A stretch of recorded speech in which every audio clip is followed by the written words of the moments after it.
Hello students, last video में हम लोगों ने स्कैरसिटी एंड इकोनॉमिक प्रॉब्लम के बारे में डिस्कस किया था। मैंने आपको बताया था कि इकोनॉमिक प्रॉब्लम का क्या मतलब है, क्यों अराइज होता है प्रॉब्लम जो है इकोनॉमिक प्रॉब्लम का।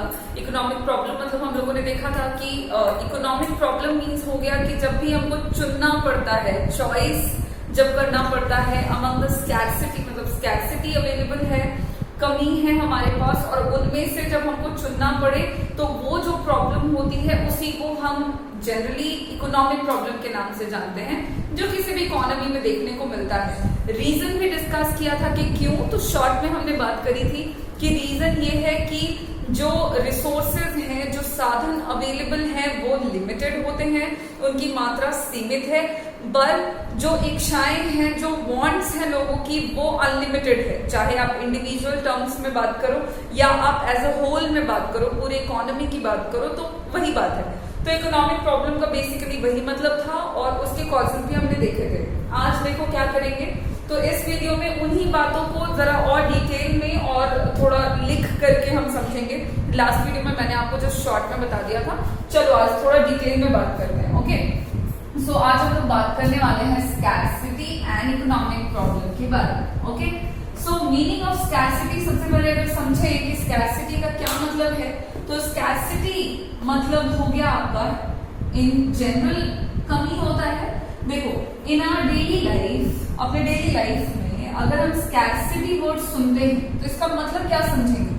इसका मतलब समझेंगे acute shortage of a certain commodity, मतलब किसी भी कमोडिटी के बारे में अगर हम कह रहे हैं कि भाई उसका शॉर्टेज हो गया, पेट्रोल का शॉर्टेज हो गया, सपोज करिए कि एक सर्टेन कमोडिटी में हम पेट्रोल की बात कर रहे हैं और उसके स्कैरसिटी की बात कर रहे हैं, तो उसका मतलब हम यही समझेंगे कि भाई उसकी क्वांटिटी में भारी मात्रा में कमी आ गई है, बहुत कम मिल रहा है, बिल्कुल अवेलेबल नहीं है, acute shortage in generally. But जब आप इसी वर्ड मतलब स्कैरसिटी वर्ड को इकोनॉमिक्स में जानोगे, इकोनॉमिक्स में समझोगे, तो उसका मतलब जो है, उसका मतलब हो जाएगा limitation of supply of a commodity in relation to its demand.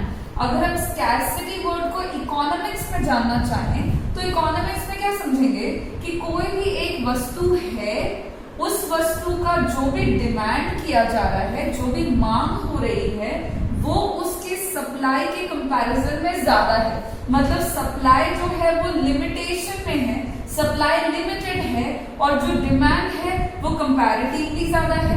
तो इस सिचुएशन को हम स्कैरसिटी कहेंगे। कहाँ पे? तो इकोनॉमिक्स में। ठीक है, अब इसको दूसरे लैंग्वेज में, इकोनॉमिक्स में दूसरे लैंग्वेज में कैसे कह सकते हैं? तो it is the excess of demand. देखो, या तो बोलो, देखो ऐसा है, सप्लाई ऑफ ए कमोडिटी जो है वो कम है और जो डिमांड है वो ज्यादा है। ठीक, तो ये सिचुएशन को हम स्कैरसिटी कह रहे हैं। अब इसको ही वर्ड में लिखा हुआ है, अब इसको ऐसे कह सकते हैं कि सप्लाई जो है वो लिमिटेड है इन कंपैरिजन टू डिमांड, या इसको दूसरे तरीके से कह सकते हैं कि एक्सेस है demand in comparison to supply, कि मतलब अवेलेबल जो रिसोर्स है उसके कंपैरिजन में डिमांड बहुत ज्यादा है। या इसको वैसे बोलो कि सप्लाई जो है भैया वो लिमिटेड है, लिमिटेशन में है, और जो डिमांड के कंपैरिजन में, दोनों में से किसी भी तरीके से बोलो, बात निकल के वही आती है कि हम बात कर रहे हैं स्कैरसिटी की, कमी की। तो वही लिखा हुआ है एक लैंग्वेज में ऊपर, और फिर देखो it is the excess of demand over available supply, मतलब हो गया कि जो अवेलेबल सप्लाई है उसके कंपैरिजन में डिमांड जो है वो एक्सेस है। This situation refers to the scarcity. अच्छा, इसको इक्वेशन वाइज लिख सकते हो, that is demand of resources is greater than, is more than in comparison to supply of resources. क्योंकि हम रिसोर्सेज की बात कर रहे हैं यहाँ पे, तो रिसोर्सेज का सप्लाई कम और रिसोर्सेज का डिमांड ज्यादा। This situation refers to the scarcity in economics. तो स्कैरसिटी का मतलब तो यही है। अब चलो बात करेंगे कि इकोनॉमिक प्रॉब्लम का क्या मतलब है। तो इकोनॉमिक्स में क्या पढ़ रहे थे हम लोग? इकोनॉमिक्स में अब तक हमने क्या सीखा है? इकोनॉमिक्स में हमने यही सीखा है कि इकोनॉमिक्स स्टडी करके बताएगा, इकोनॉमिक्स में हम यही स्टडी करेंगे कि कैसे पीपल एंड सोसाइटी जो है वो चूज करती है, चुनती है। क्या चुनती है? कि जो स्कैर्स रिसोर्सेज हैं, जो आपके लिमिटेड रिसोर्सेज हैं, उनको कैसे इंप्लॉय करना है। इंप्लॉय का मतलब हो गया कि जो साधन है अवेलेबल उनको किस तरह से काम पे लगाना है कि that could have alternative uses, कि उन्हीं रिसोर्सेज का आप एक से ज्यादा इस्तेमाल कर सको। मतलब एक आदमी है इन द सेंस कि अगर रिसोर्स की बात करें तो ह्यूमन रिसोर्स, ठीक है, तो जो लोग हैं आपके वो ह्यूमन रिसोर्स है। तो हम ही में से कुछ लोग जो है एज अ टीचर वर्क कर रहे हैं, कुछ लोग एज अ लेबर वर्क कर रहे हैं, कुछ लोग जो है वो आपके एज अ लाइक सरकार जो है गवर्नमेंट के तौर पे काम कर रहे हैं, सब काम ही कर रहे हैं। रिसोर्स एक ही है, human being, okay, human resource है, लेकिन देखो उनके यूजेस ऑल्टरनेटिव है। वही सेम रिसोर्स काम बहुत ज्यादा हो रहा है ना, अलग अलग लोगों को अलग अलग काम पे लगा रखा है। सो ये चीज है ऑल्टरनेटिव यूजेस।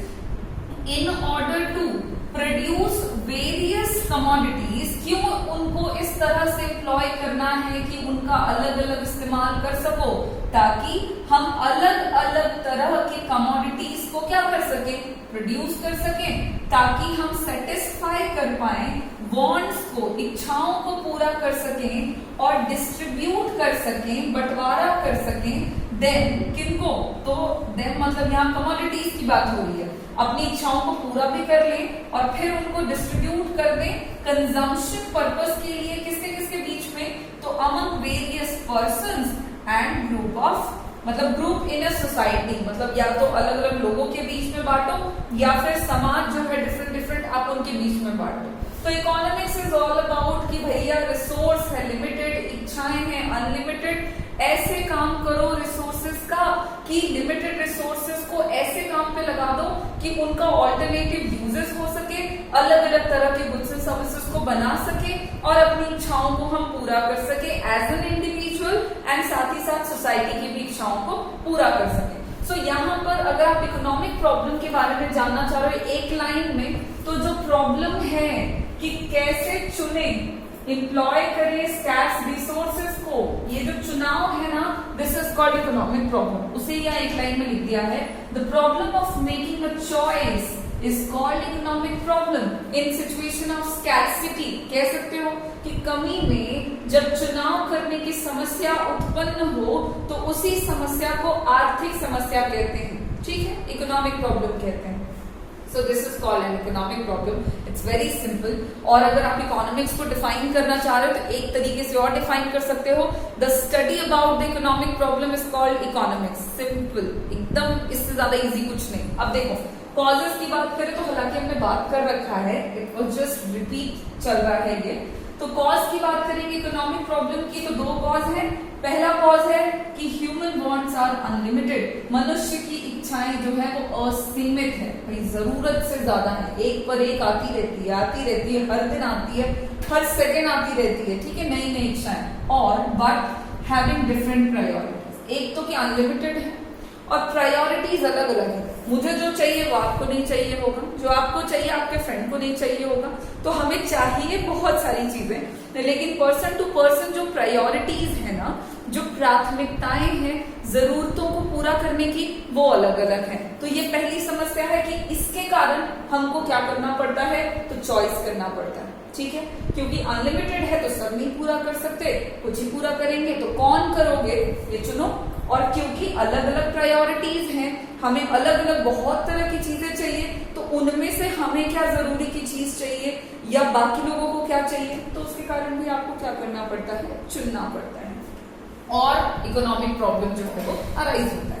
सेकेंड कॉज है means are limited. Means are limited बोलने का मतलब हुआ जो साधन है, मीन्स मतलब यहाँ पे साधन की बात हो रही है, रिसोर्सेज की बात हो रही है, संसाधन की बात हो रही है। तो जो मीन्स है वो लिमिटेड है, सीमित है, स्कैर्स है, कमी है उनकी, which can be put to various alternative uses. मतलब मीन्स जो है एक तो लिमिटेड है, कम है, ऊपर से आप उनको बहुत ही अलग अलग यूजेस में इस्तेमाल कर सकते हो। कहने का मतलब हो कि अगर आप उन्हीं रिसोर्सेज का अलग अलग तरीके से इस्तेमाल कर सकते हो, तो यहाँ पे भी ये समस्या है जिसके कारण जो है वो चुनना पड़ता है, यानी कि इकोनॉमिक प्रॉब्लम जो है वो अराइज होता है। तो इन शॉर्ट आज हमने बात कर ली है, डिटेल में बात करी है, मैं इन शॉर्ट आपको बताने वाली हूँ कि आपने याद क्या रखना है। तो इतना लंबा चौड़ा देख के घबरा जाने की जरूरत नहीं कि ओके बहुत हार्ड हो गया है, आपको बस सिंपल याद रखना है कि इकोनॉमिक प्रॉब्लम का मतलब हो गया कि जब हमको चुनना पड़ता है स्कैर्सिटी में,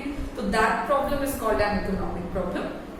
स्कैर्सिटी का मतलब हो गया कि जब भी किसी भी चीज का डिमांड जो है वो उसके सप्लाई के कंपैरिजन में ज्यादा है, तो दिस इज कॉल्ड एन, मतलब इसे हम स्कैर्सिटी कहेंगे।